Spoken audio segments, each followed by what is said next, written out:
that a large quantity of the kits had many faulty components. This is contained in a letter by HSB, which is the original equipment manufacturer.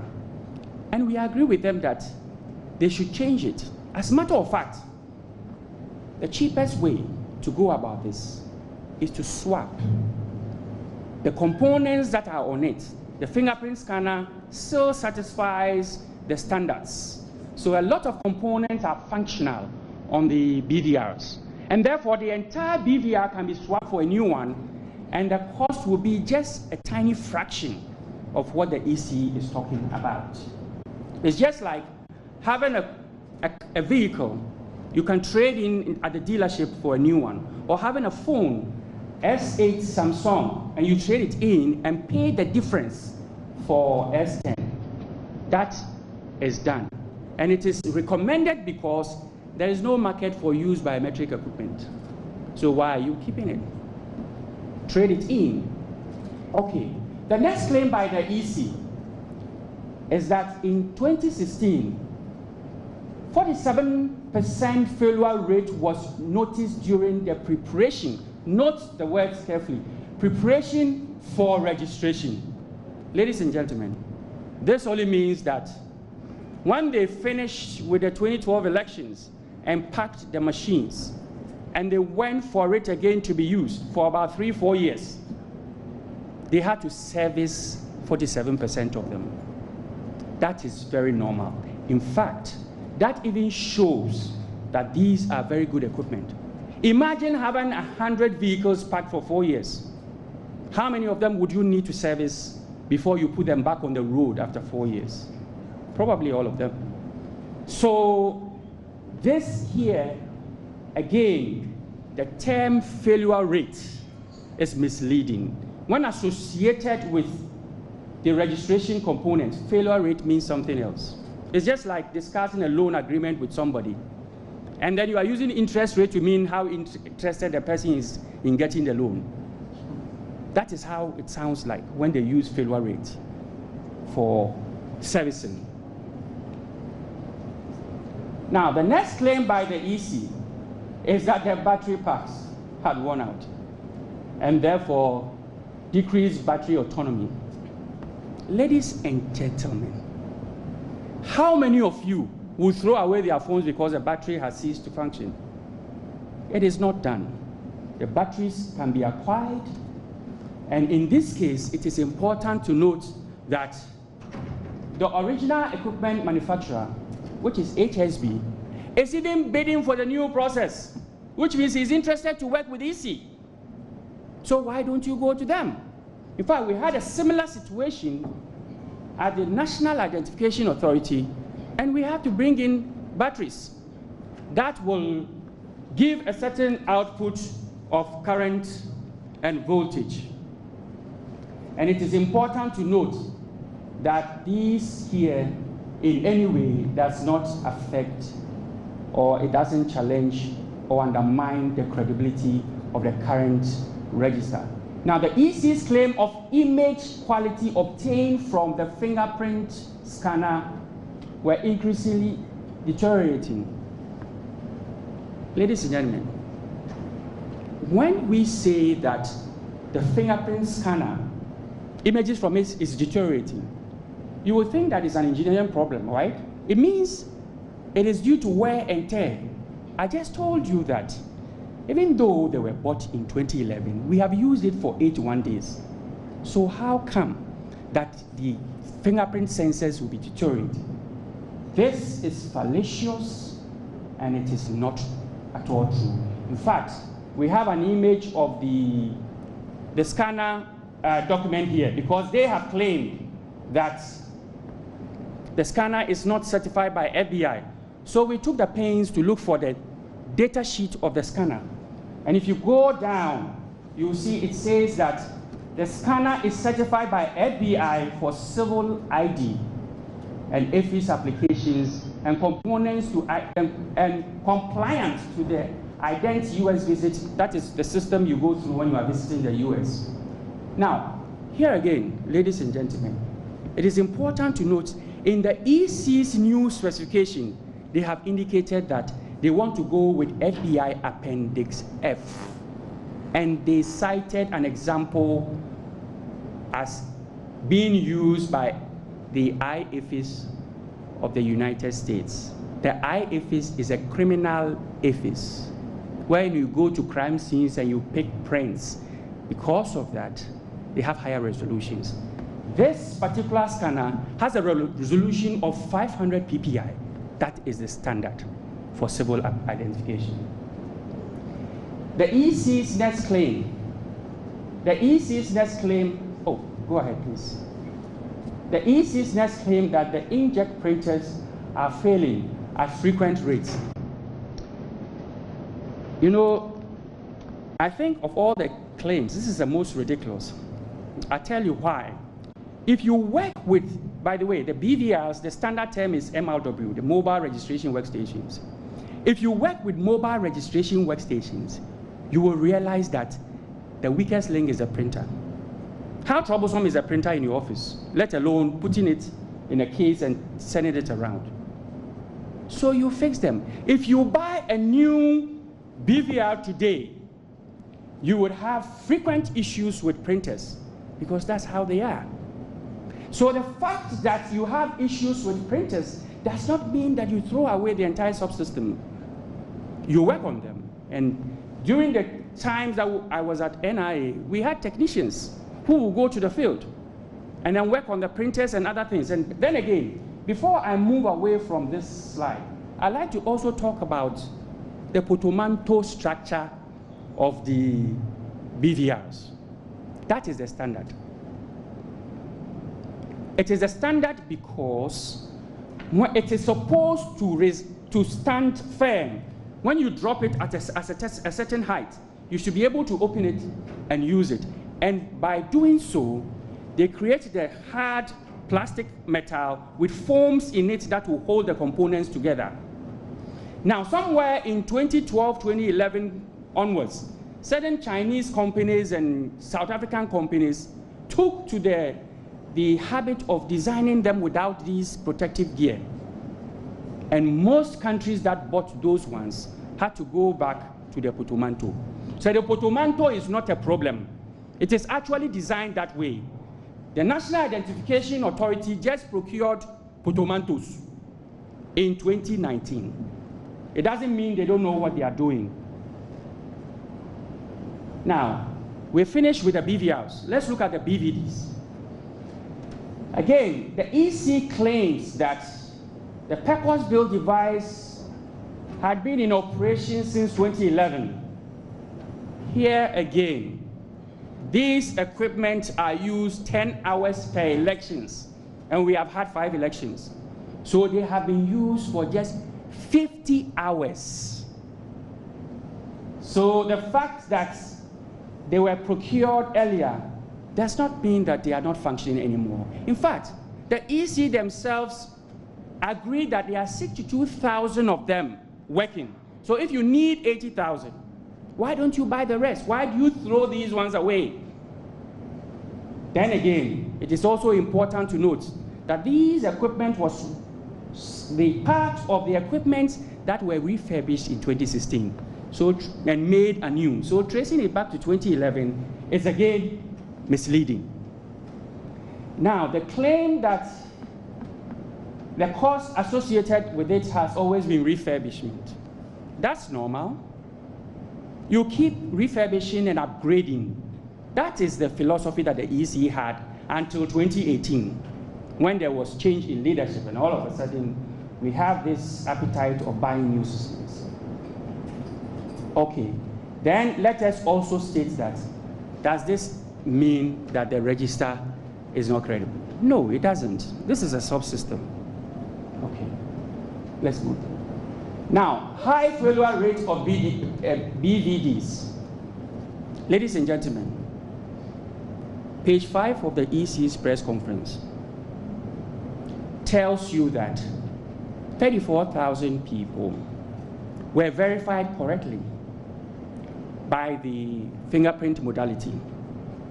And, sorry, 5.4 million people were verified correctly using the fingerprint modality, and 34,000 use a manual process that has been laid down and involves the political party agents. Now, what that means is that our current system has only 6% exclusion rate. 0.6% exclusion rate. It means when you take 1,000 people that go through the line, only 6 of them will be verified manually. And even so, they are marked on the register as what? Face only. So somebody who is not marked as face only cannot go through this manual verification process. It's important to know that. We can look at an example in India. They have fingerprint, they have iris, and they took the photos. They deduplicate and verify on the fingerprint and iris, yet they have an exclusion rate of 4%. That means that of 1,000 people that will go through the line, 40 of them will have to be manually verified. We have one of the best fingerprint biometric systems in the world. So the issue of high failure rate does not come in at all. 99.4% of the time, fingerprints work efficiently. Now, worn-out sensors meant poor images acquisition according to the EC, leading to repeated attempts of verification. Then again, how can the sensors, because it's an engineering problem, it will be worn out if it has been used so many times. How can the sensors that have been used only 50 hours be worn out? We do not agree this is the case. Obviously, none of these challenges undermine the credibility of the current register or data that is used to generate the current register. Next, please. Okay. Now, let's look at the network problems. In fact, this I have had the opportunity to answer maybe on 2 occasions already on these network issues. Because what is the VSAT? It's a wide area network. If you feel like changing it, it's just like your car tire.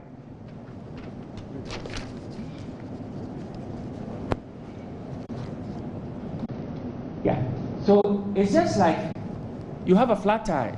You don't throw away the vehicle. That's how it sounds like. It says the current system has low bandwidth, very high latency, and was susceptible to changes in the weather, such as cloud cover and rain. Well, first of all, we know that VSAT will have such challenges with the weather, but they work. Ghana is not the only place where satellite technology is being used. The CNN uses satellite technology to transfer very heavy videos, and you see them when they do that. So why is it that all of a sudden we are claiming that it is so bad and cannot, and it's not fit for purpose? Then again, it functions all right for what it was designed for. Bear in mind, this wide area network links their district offices to the national data center, and it is for the purpose of continuous registration, where people trickle into the office one after the other and register. The next claim by the Electoral Commission is the limited registration exercise experienced low utilization rate of the online VMS. Let me state here that this was self-inflicted, and I'll explain. As the National Democratic Congress, we made it clear to the Electoral Commission that the online system was not designed for mass registration.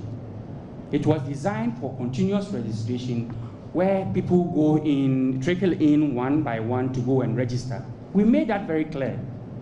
And what did the EC do? They took their district centers, and each district center has one workstation that connects to their central database. And they pile up workstations, about 5 per district center. So at the end of the day, you have about 1,000 machines that are trying to connect into a system that only allows you to do that for about 240, 250 workstations. It's just like having a goalkeeper in a post, right? You expect you play one football to him. If you play 10, there's a likelihood that he will drop 9. It's the same thing. So it's not designed that way. Of course, if you have all these concurrent workstations connecting and transmitting data, system can only take 200 concurrent channels at a time. It will drop the rest. That's how it's designed to work. So the issue here is neither here nor there that the limited registration experienced these challenges because it was self-inflicted. None of these challenges undermine the credibility of the current register. Now, network design is rigid, does not, according to the EC, does not allow for integration of newer technologies. And then again, assuming without admitting that the claim is true, shouldn't lead to a compilation of a new register. Mind you, this is a network. It's just the road that data travels on to a destination which has the processors and the servers. Should that be a reason why you want to change a register? I don't think so. These network designs and security challenges can be easily addressed without throwing away the existing register at the expense of the taxpayer. Now, the next claim by the EC is that communication between the nodes are not encrypted. I will explain that. And in some instances, microwave links were shared with other customers, raising security concerns. Encryption means that sending the data to you in plain text. Let's go to that post for dinner. I would encrypt it in such a way that it is only you who can understand what is meant by using a key that you have. I don't want to go too much into encryption because there are various types. Some would use a pair key, some will use only one key. So it's just as sending data across, but when somebody intercepts or takes the data, the person is not intelligible to the person. He doesn't understand. This is a layer that can be built on the EC system. Then again, none of these challenges undermine the credibility of the register. It doesn't, if you haven't encrypted your data, encrypt it. Especially so, it is even good for you for data migration that is not, if it's not encrypted. If it is encrypted and you can't decrypt, then you have a problem.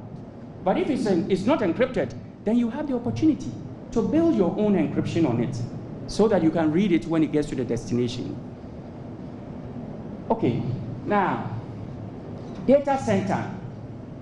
The EC, the challenges of the current EC's data center as captured in their presentation are largely exaggerated.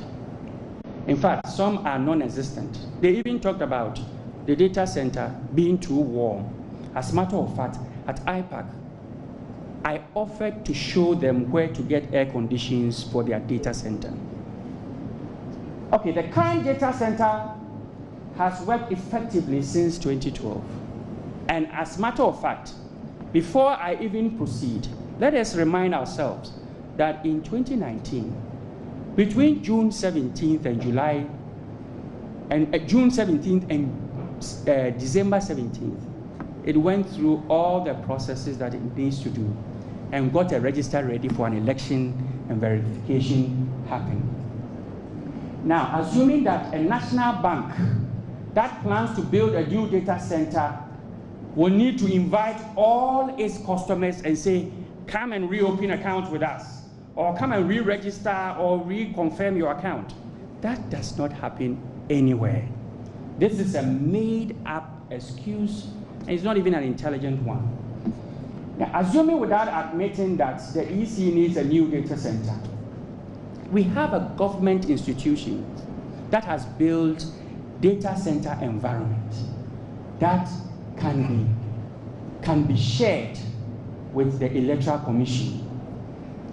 And hence, the construction of a new data center does not in any way undermine the credibility of a new voters register. It means build the environment, pick up your servers and what have you, install them on racks on a new data center. Finished. Okay, EC's claim. There will be unnecessary suspicion of government control if EC kept its application servers in a government-managed cloud facility. First of all, ladies and gentlemen, NITA does not have a cloud-based facility. And I think that perhaps if they knew exactly what NITA has and how you can keep your servers there without anybody from NITA having access to, they will not be speaking this way. Now, the EC's understanding of NITA data center as cloud or virtualized service is not the case. NITA only provides all the physical infrastructure needed for a typical data center. And what does a typical data center have? You have the racks. Of course, you put in your servers and what have you. But when you are just building the environment, you have redundant power, which means you have the mains coming in, and then you also have your standby generator. In fact, there's also even an emergency generator that feeds only your critical load. And then you have a switch that switches between the load. When the AC, the main is off, it switches the load to the other one. Before then, you have these tiny things that we have by our computers. To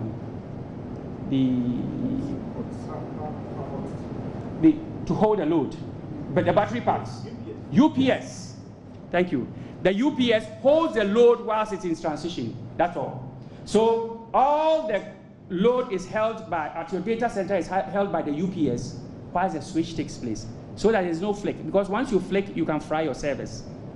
And then, what again do you have? You have the cabling. There's redundancy, fiber and some other means that is a fallback in case the fiber breaks. And then you should also have very effective damage control routines. Fire, in case there's fire, what happens? You actuate it remotely and there's gas that takes over the space and reduces oxygen from the space and therefore fire is born. This is it. There's nothing more to it. But when you send your servers and processors there, you have absolute control over those servers and processors. And the chief executive of NITA does not have any control over it. Unless you decide to share your keys and passwords with him, he will have no control over it. So the claim is ridiculous. In fact, there's an example today where the National Identification Authority is co-locating with the Bank of Ghana at their data center. Bank of Ghana has no clue what goes on within the servers and processes of the National Identification Authority. So the EC argument that there will be suspicion from opposition parties if it keeps application servers in government-managed cloud facilities betrays the EC's understanding of NITA data centers. They don't operate on a visualized or a cloud-based infrastructure. Now, again, the EC is not certain of the provision of disaster recovery services. First of all, NITA will not come and tell you that this is my DRC, my disaster recovery center. That's a classified information. Because what are DRCs for?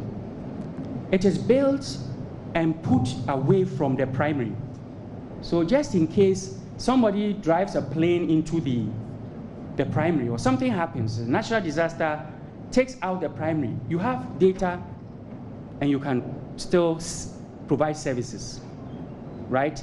So they will not tell you this is where my DRC is. But assuming they don't even have DRC, let's assume they don't. Build one. At least your data center is covered because you are co-locating with NITA. Okay, now the other claim is that saving citizens' data on a public cloud. I think I dealt with this situation. It's not a cloud infrastructure. NITA only provides rack space. You take in your servers, put them there, and then you run your own. It's just like having your safe. Because when we were working at National ID, we had a safe at National Security. The keys to the safe and everything is with us. But every 3-4 days, we take backup tapes there, open the safe, put them in, lock it, and the National Security Coordinator has no access to the safe because he doesn't have the key and he doesn't have the numbers to open the safe. That is what we are talking about. Okay. The EC's claimed here that EC says their biometric matching servers or processors are processor intensive and do not lend itself to be hosted in a virtualized environment. Again, I have answered this well enough. It is not a virtualized environment. It is just lack of knowledge as to what actually happens at the NITA data center. You would think that people who want to save us money would have done their homework well and gone about exploring all these ways that they can use to save us money, since they claim that's what they want to do. But no, they didn't do that. Now, the next claim is that, and the most interesting of them all, EC says their industrial printers must be close to their servers. Ladies and gentlemen, technology exists for me here to click a button and issue a print command in my house, if that's what I want to do. And not only is it possible, it is also secure because it will go via encrypted message so that a man in the middle who picks the data cannot read the data.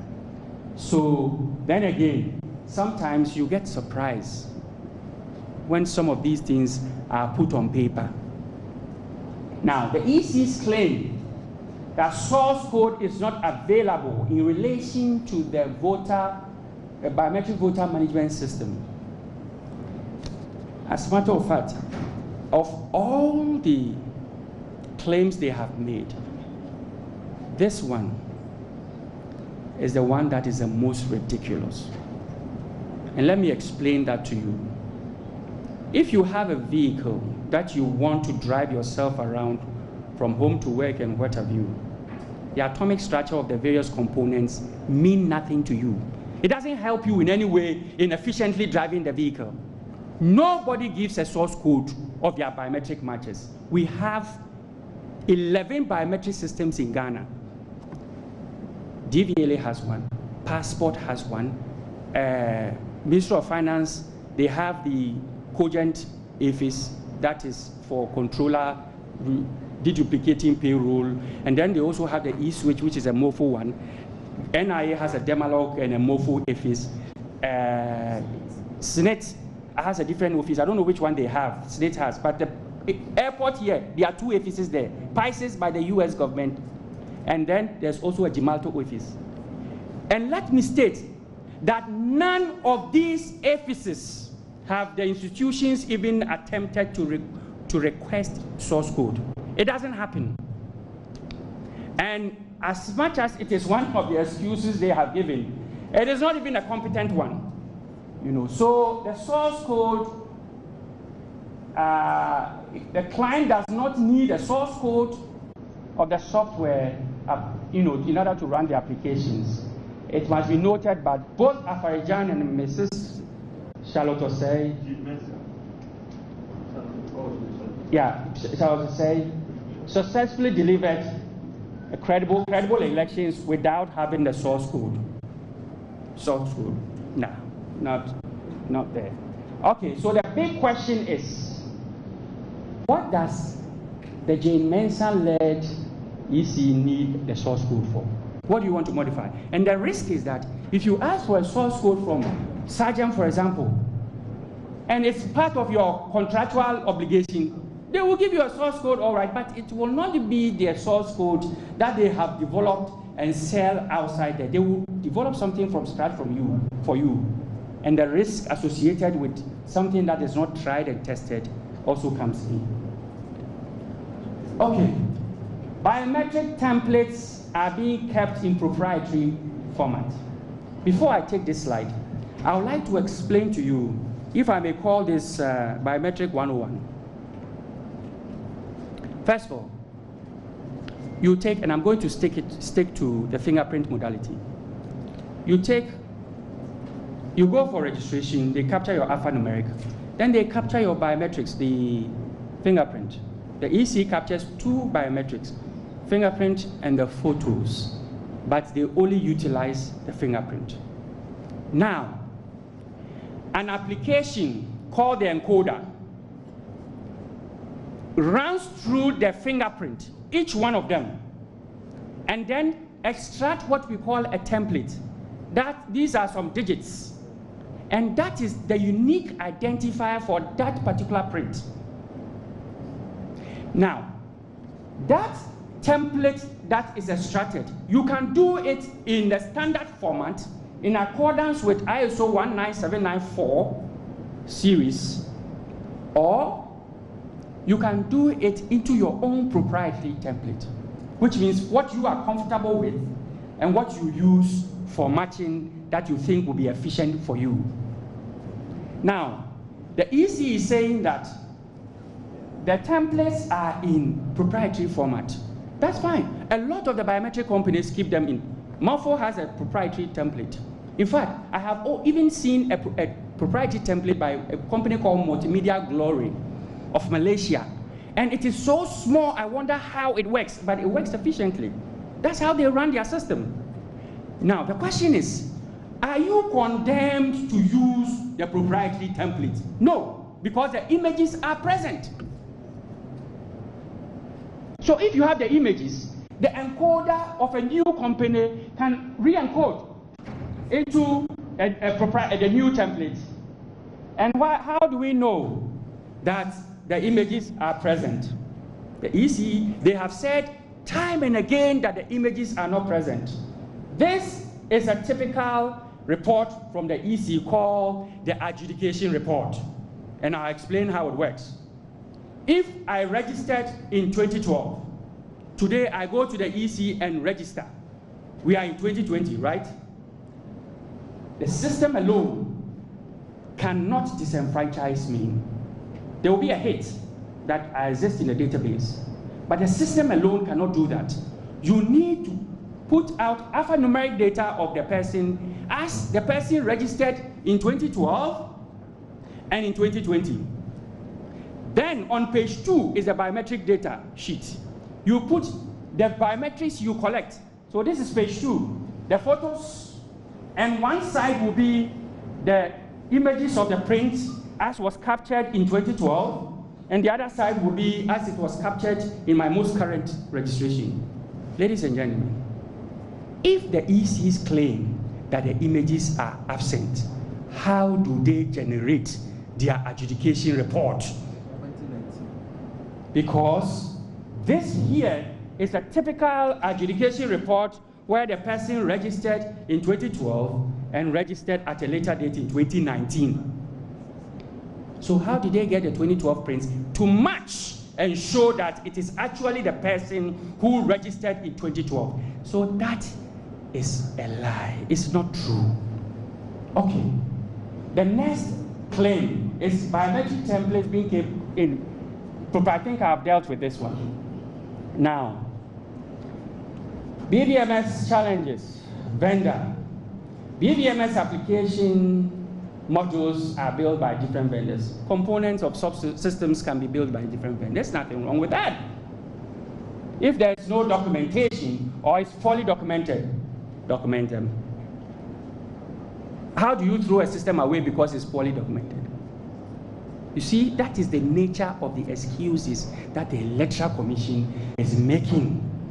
Now, the next claim is that troubleshooting and problem isolation takes days since it involves coordination with several vendors located in different time zones. First of all, if you run a biometric system, second layer troubleshooting, you will not be the one doing it. You would outsource. You will not be the one doing that. You will be running the system. Let's differentiate between running a system and going into fixing the system when there's a problem. So you have to deal with this either with the equipment manufacturer, and lucky as a nation, the original manufacturers of these equipment are willing to work with us because they took part in our current bidding. So why don't you rather use them to swap these components at a cheaper price so that the nation can save money? Then again, none of these challenges undermine the credibility of the register. Still, we haven't found anything that says the gives us a reason why we can say the register is not credible. Now, the EC claims that none of the EC IT staff were trained on the BVMS, and the EC was completely reliant on the vendor for management of the system. Ladies and gentlemen, this is not true. In fact, training happened in 2018. Knowledge transfer, total knowledge transfer happened in 2018 after the Electoral Commission postponed it twice.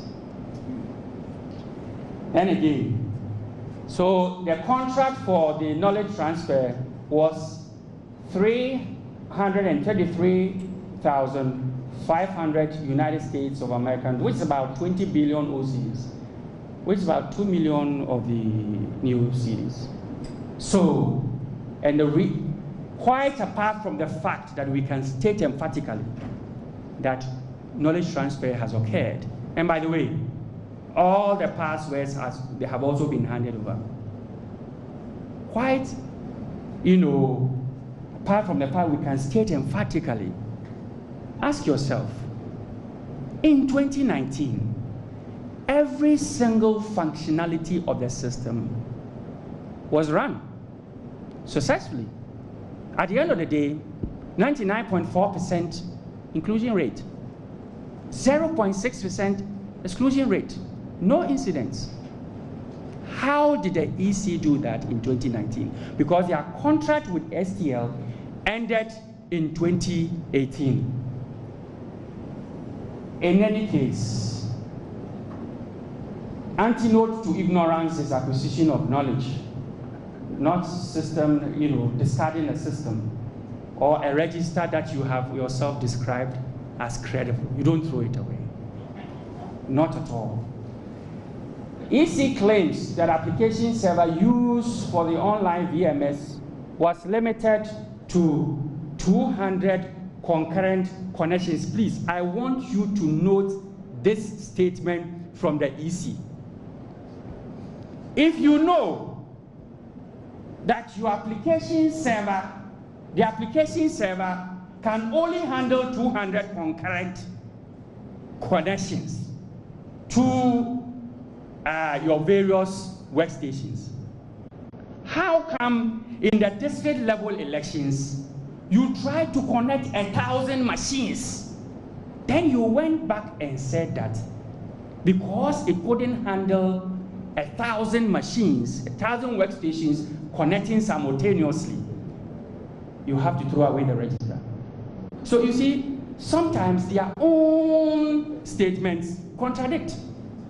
Then again, for the purpose of which this was built, you are serving 270 district offices with concurrent 200 connections. That is more than adequate, because the purpose of the online system is not for mass registration, but it is for continuous registrations where people walk in and register.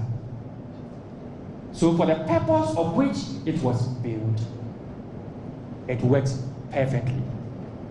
Then again, systems lend themselves to scalability. Scale it up if you want. Again, none of these challenges undermine the credibility of the register. No disaster recovery plan. I think I've dealt with this. Nope. Okay, so summary response from the EC. System is a closed proprietary system. It's open enough. It is totally closed if your images are deleted. I just proved to you that the images exist, therefore you can encode in your own template, even if the templates are proprietary. If you want it in standard format, do it. If you want it in another proprietary template, you have the images. So encoding is possible because the images exist, and this is in accordance with ISO 19794 Tag 2. Vendor, there is a vendor locking. There is no vendor locking. If your images are there, you are not logged in. Then again, let me say this.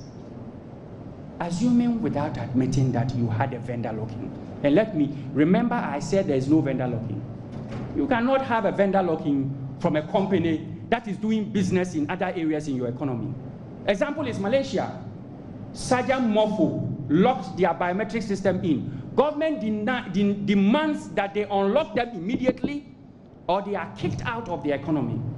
What happens? They want to work with Demalock. Demalock comes in and all the keys are handed over and they guide them to unlock. In our case, we don't have a vendor locking to begin with. Okay, now, the hardware equipment are obsolete. Though they still work. I just told you that the BVDs have only worked for 50 hours. BVRs have only worked for. Then again, you can swap them. Trade them in and take a new one, and you'll be paying a tiny fraction of what somebody going for a new one, like they are doing now, will be paying. The EC staff are shut out. I have addressed that they have been trained. Not only were the EC staff trained, but Fairgreens, a private company's IT staff, were also trained in addition with the Electoral Commission staff. It's important to know that. Open system based on standard. Current system is open enough. I think I've gone through this one. Okay, now let's deal with the talk about cost savings. As a nation, it's important for us to save money. So that is one of the things that the falsehood that they have peddled.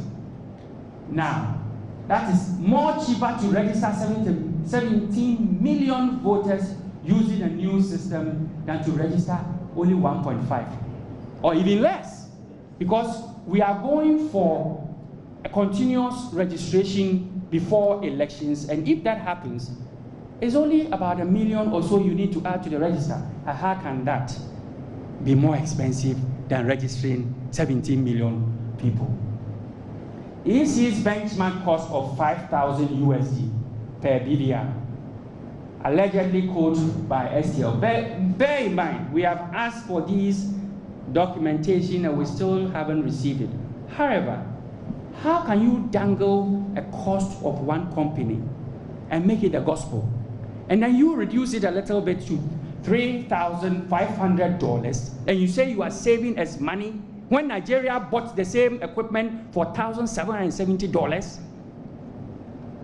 When Zimbabwe bought the same equipment for $1,300. Because you have a higher cost, you reduce it a little bit and you are telling us that you are saving us money. In any case, the original equipment manufacturers want to work with you. Swap them. They will take the old one and you will not even, what Nigeria paid, you will be paying a tiny fraction of that. That, when you do, then we are convinced that you are trying to save us money. So, I have put out already that Nigeria bought the same equipment for $1,770, Zimbabwe bought it for $1,300. Then, the EC estimates that about $3,500 per BVR, therefore, is not cheaper. It's actually inflated. It's way too high for a BVR.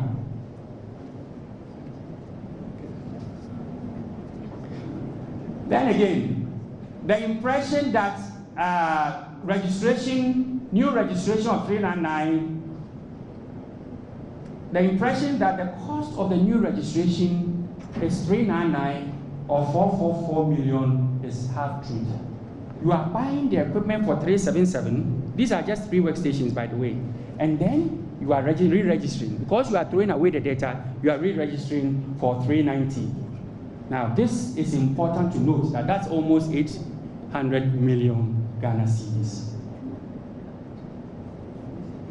Okay, so in all, the EC is wasting over 800 million of taxpayers' money to compile a needless new register.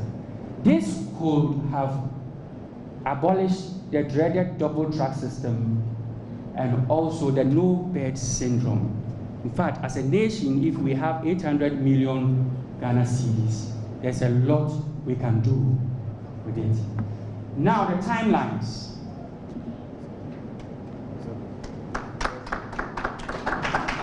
I will hand over the mic for my brother to do the timelines.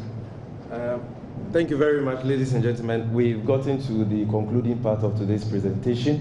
This has to do with the projected timelines of the Electoral Commission and the dangers it poses for election 2020 and our democracy. And I mean, who best to deal with this issue than the General himself, the General Secretary of the NDC, General Mosquito. Thank you. Thank you very much, my brothers and sisters. See, the elections are governed by laws. The registration is governed by CI 91. That is the constitutional instrument number 91. That tells you how to proceed with the registration and the aftermath. Then the elections itself is governed by Public Election Regulation 2016, CI 94. And in CI 94, it tells you when all the processes that lead to the activity on the voting day must be carried out. In Electoral Commission's timelines, they indicated that the register will be ready on 8th of November. In fact, they did not even say ready for political parties. They said the register will be finalized on 8th of November. There's a whole wide world of difference between when the register is finalized and when it is made available to political parties. So I saw in Daily Graphic today that they said to be ready for political parties on 8th November. That was not what EC claimed at the public forum. They said that the register will be finalized, or the final register will be ready on 8th of November. And that was an answer to a question asked by the national chairman of NDC, Mr. Ofosu-Ampofo. And you know why the date the final register is made is very relevant to any electoral process. All the other activities, like opening of nominations, filing of nominations, balloting for positions on the ballot paper, and all that, leading to the voting day, are all built on the register that has been certified. Immediately you start a new register, it means you cannot proceed to do any elections on the old register. So before you can begin opening of nominations, the first thing that happens in every election is the issuance of a writ of elections by the Electoral Commission, and is provided for in Regulation 4, titled Writ of Elections. And I beg to read. For the purpose of a public election, the Commission shall issue a writ of election to the returning officer. The writ shall be as set out in Form 1 of the schedule and shall specify A, the period and place for the nomination of candidates, and B, the day on which the poll is to be taken, which shall, in the case of general election, not be less than 30 days or more than 90 days after the last day appointed for the nomination of candidates. Interpretation. It means that the date that you fix for the election to take place, it should not be the date for the opening of nominations, the date for the issuance of the writ shall not be earlier than 3 months before the voting, and it should not be later than 1 month before the voting, that is 30 days before the voting. Now, if the register is going to be ready on the 8th of November, and the election is happening on 7th of December, it tells you that from 8th November, you have 29 days to the voting day. And they said that the last day of the closing of nomination should not be less than 30 days to the voting day. And already you are left with 29 days. So you either have to postpone the voting day, or else you have to open the nominations before your register is ready. And if your register is not ready and you open nomination, nobody can file. Because the form that you complete, you have to provide, as a candidate, you have to provide your own voter ID number. And those who will be proposing you as a candidate, if you are a parliamentary candidate, you have a certain number of registered voters who will propose you and second you. And they all have to be registered voters. And the only test for registered voters is that finding your name in the voters register. So if the voters register is not complete, you cannot file to contest election. As a presidential candidate, you need 2 registered voters to endorse the form, 2 per district. So 2 times the number of districts in the country to endorse your form to be able to contest for the presidential elections. Now, if the register is not ready and you have to file at least 30 days before the voting day, by which time your register is not ready, how are you going to get people who are registered to endorse the form? That's problem number 2.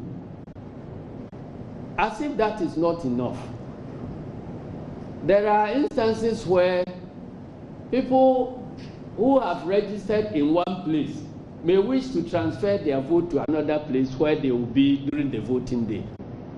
If you want to apply to transfer your vote from one area to the other, that application and all the processes must be completed 42 clear days before the voting day. So the register is not ready.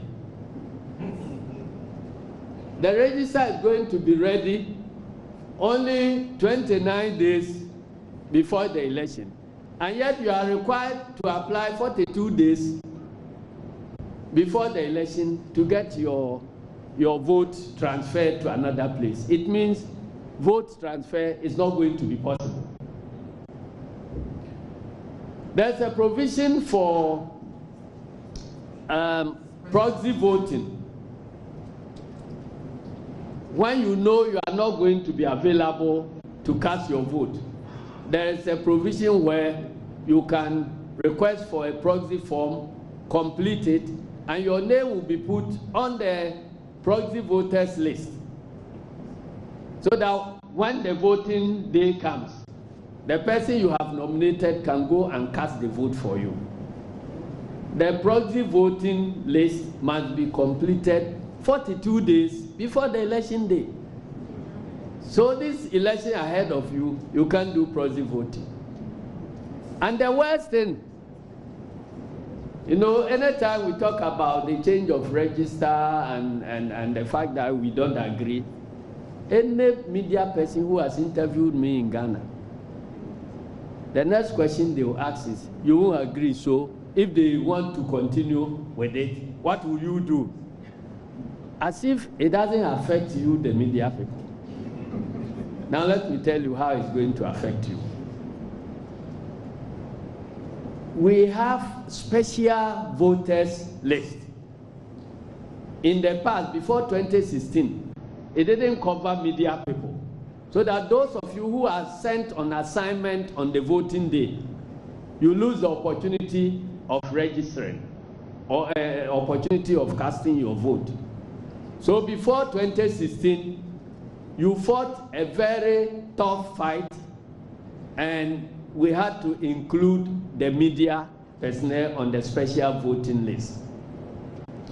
The special voting list is made up of security personnel who will be on assignment on that day, the staff of the Electoral Commission who will be on assignment away from where they are registered, and many others, plus the media. Now, the application for inclusion in the special voting list and the preparation for the voting list must all be done 42 clear days before the voting. And your application must be endorsed by your boss at the workplace, who must sign that he or she knows you and that you have registered as a voter at a particular station. Now, if he doesn't have the voters register, how is he going to confirm that you are a registered voter or you are not a registered voter? And if your vote ID card and other things are not part of it, your application to be included as a special voter cannot be granted. So it means all the security people who are going to participate in the election cannot have their names included in the special voting list. And all of you media people who will be on duty can also not have your names on the special voting list. You ask yourself, what are we looking for? All this presentation that has taken place, there is nowhere where they are saying that there's a problem with the register.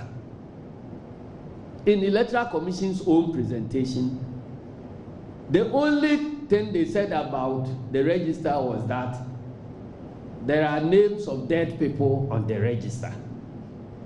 That's the only thing. And you ask them, the new one you are going to prepare, by the time you finish, would there be names of dead people on that register? They say yes. So why the change? You understand? So that's the only thing. And they themselves agree that even if there are names on, of dead persons on the register, those names can never be used to cast any vote or to influence the election in any way. And I was enjoying it when they said they have at least 1 million names of dead people on the register. When we asked them their source, they say from Statistical Service. Do you remember that when they were going to do the limited registration, we asked them to go to Statistical Service to pick data about the number of persons who were qualified to be registered? Did they go? They didn't. And they kept quoting that they will register 300,000. When they were pressed further, they increased it to 500,000. Then at a later stage, 700,000. Then eventually, they came out to declare that they have registered 1.2 million. Do you know where we are working towards? We are working towards a situation where one set of election results will be announced today, then tomorrow morning a different one will be announced, then the next day a different one will be announced. That is the type of confusion we are bargaining for. And even from last week to today, when they announced that the register will be finalized on 8th of November, immediately they heard us talking about it. This morning, they put different dates in the daily graphic. That now they are going to finalize the register on the 15th of October or something. You see? But in that same announcement, they said that the opening of nomination will be 5th of October. So how can you be opening the nominations on the 5th of October when your register is still not completed? So we have a confused bunch of people calling themselves commissioners. And they are trying to lead the whole nation into confusion. See? And if you, yes, it's a serious matter. It's not a laughing matter. Here you are free to laugh. We won't accuse you of anything. But at IPAC, if you laugh, you are in trouble.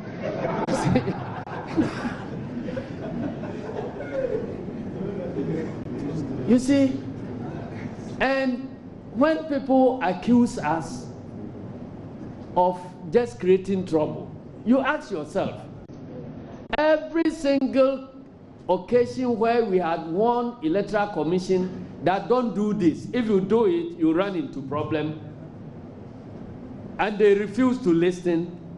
When they do it, they run into that problem.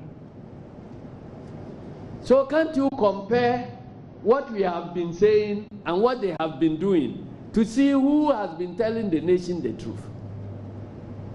When they were going to begin the first phase of the limited registration in the referendum-affected regions, and they decided that they were going to use the VMS, which is fixed at their various district offices of the commission.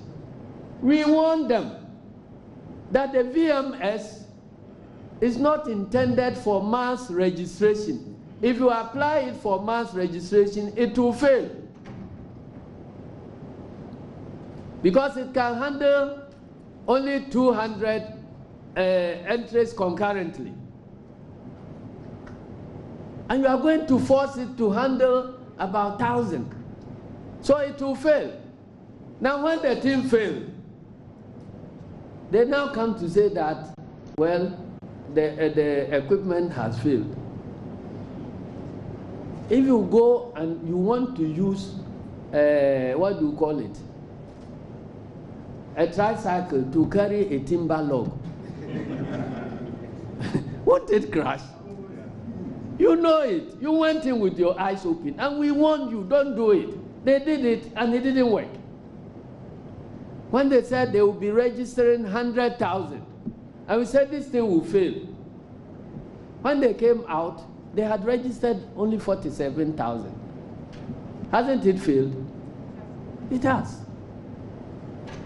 When we're going into the second phase of the limited registration, again they said they were not going to use the offline equipment at all, and that they were still going to use this same VMS. We told them it will fail again. They ignored us. They say we are independent. We can take our. So you are independent. If you are going to commit suicide too. You are independent to kill yourself, but you are not independent to kill the rest of us. Together with you. We told them, they said they were going to insist on it. They went to the field. After 4 days, they had to come back and then to take the equipment they claim is obsolete, to go and supplement what was happening on the field. At the end of the day, they were able to register only 7% of the 1.2 million. Only 7% was registered through the VMS. All the rest was registered with the BVRs that we recommended they should use. And they are heading towards this one too. We are warning them. And see, many of us are behaving like passive citizens. When we were in school those days, I'm not sure you read those books. There was a book, Civics for Self-Government. In that book, you will see a vehicle going uphill. And then some people will be sitting on the vehicle. Some are pushing the vehicle, they are pulling the vehicle uphill, and others are pulling the vehicle backwards. Then they say good citizens, bad citizens, and passive citizens. Those who are pulling the vehicle backwards are the passive, they are the bad citizens. Those who are pulling it up the hill, they said they are good citizens. But the passive ones were relaxing in the vehicle, whether it goes back or it goes forward. They don't care. You see? So those of you who are not joining this fight, at least when the vehicle is running into a ditch, even those bad citizens, they will not be affected because they are not in the vehicle. They will just stand aside and the vehicle will pass them and then go and fall into the ditch, killing those of you who are passive citizens and you are relaxing. So there is no fence to sit on in this particular matter because botched elections is the most important factor for creating chaos in any democracy. And we have several cases in our sub-region. It happened in Togo, it happened in Cote d'Ivoire, it happened everywhere. Liberia, Guinea, and all those places because of disputed elections. Why should we sit there when somebody is laying the foundation blocks for disputed elections and we are watching as if we are not concerned? Well, if you are not concerned, today you know that you cannot be put on the special voters list. If we proceed with this type of registration, which will end into a register on the 8th of November. Thank you very much.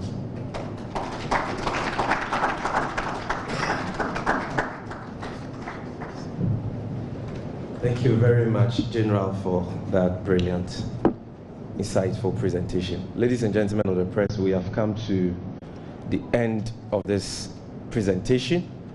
We will pause at this stage and take questions, if any. But I believe that we have amply demonstrated to you that the so-called technical justifications being advanced by the G-Mensa-led EC for needless introduction of a new voters register are frivolous, baseless, and fraudulent.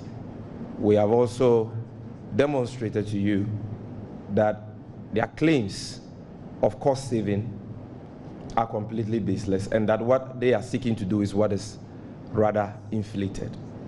And we have, above all, demonstrated to you that we simply do not have the luxury of time to allow this EC to compile a new voters register at this 11th hour, and that doing so has the potential of jeopardizing the democracy and the peace and tranquility we are enjoying.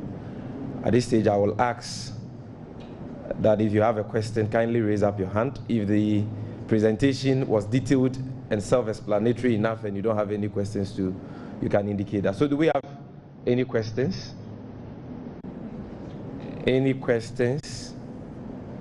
Okay. I take it that we are all on the same page. The matters have been clearly explained to us. We've taken your telephone numbers, and if you check your WhatsApp, we've sent soft copies of the soft copy of today's presentation. And you can refer to that for purposes of publication and any other ancillary, issues that you would want to deal with.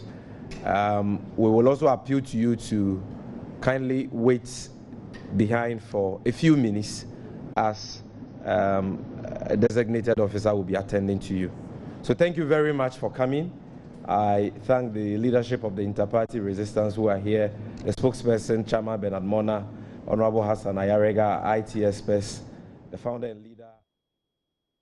Those are live visuals coming to you from the Holiday Inn, where the Interparty Resistance Against the New Voters Register has been holding their own press conference this afternoon. We'll be talking to Joseph Opoku-Gakpo, who is on the ground for us. We get a quick summary of what happened at the Holiday Inn. Our correspondent on the ground for us is Joseph Opoku-Gakpo, who joins me on the line. Hello, Joseph. Hello, Gifty. We know that essentially the NDC is looking, or the Interparty Resistance Against the New Voters Register is making a case why the Ghanaians should not support the idea of a new voters register. But bring us an update of all that they've been saying. Erap. And so 2 speakers addressed today's session, the Director of IT at the Electoral Commission, Mr. Griffith, as well as Asirin Ketia, who is the General Secretary of the party. Mr. Griffith says a lot of what they focused on today was to respond to what he says are some of the malicious and untruths that the EC had peddled as far as the processes to ensure the new register are concerned when they met with a council that's advising the Electoral Commission and other bodies. He goes on to make the point that they think that the idea of a whole new voters register is bad, it's not good for the country, and that they would continue to resist it. In fact, he announced that tomorrow they are continuing with their demonstrations against that with a march here in Accra. They'll be starting around the Kaupidi area, and they will be sending a petition directly to the Electoral Commission and also to the President, Nana Addo Dankwa Akufo-Addo. The General Secretary of the NDC, Johnson Asirin Ketia, made the point that they are projecting that if the EC goes ahead to undertake a process with compiling a new voters register, they will be completing that particular exercise most likely around the 8th of November. And as far as they are concerned, if that becomes the case, then it will be impossible for them to do anything else, including accepting nominations as far as this particular process is concerned, and even allowing candidates to file their various nominations. And that if that happens, one of the options may have to be that it will own the upcoming election, or then a lot of the other processes for the filing of nomination and all will be an illegal exercise. So they will continue to resist and continue to push against the whole plan with regards to the creation of a whole new voters register. Joseph, I'm going to let you go, but I just want to make this quick correction. That the person that spoke after Sami Jemfi is you said was the Director of IT. He's the Director of IT for the NDC, right? If you say that again, I missed that. The person who spoke after Sami Jemfi is the Director of IT, also Kwame Griffith is Director of IT for the NDC. That's exactly what I said. Right. Mr. Griffith is the Director of IT for the NDC. Right. I just wanted to get that clear. Joseph, thank you very much for that update. Joseph Opoku-Gakpo there, who has been monitoring the Holiday Inn press conference by the Interparty Resistance against the compilation of a new voters register.